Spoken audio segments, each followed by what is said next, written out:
पुराने समय की बात है। एक विशाल साम्राज्य में एक राजकुमारी रहा करती थी। उसका नाम था राजकुमारी चंद्रलेखा।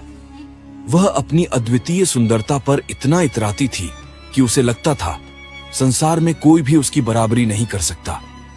उसकी त्वचा चंद्रमा जैसी चमकती, बाल काले बादलों की तरह घने और आंखें झील के जल की तरह नीली थीं।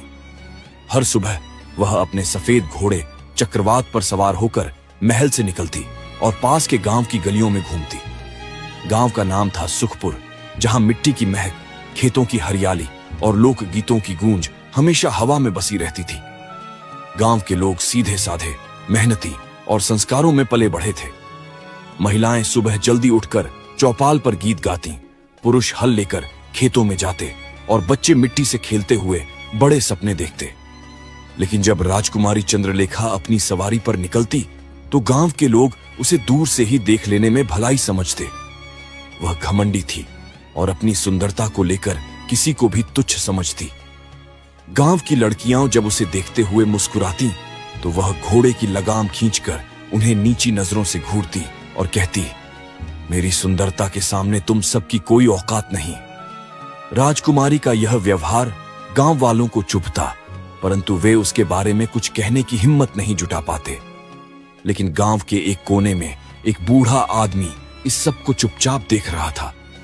उसकी दाढ़ी घुटनों तक लंबी थी, उसकी आंखों में अनोखी चमक थी और उसके हाथ में एक लकड़ी की छड़ी थी जिस पर रहस्यमयी चिन्ह बने हुए थे। वह कोई साधारण बूढ़ा नहीं था, लोग उसे बूढ़ा जादूगर कहते थे।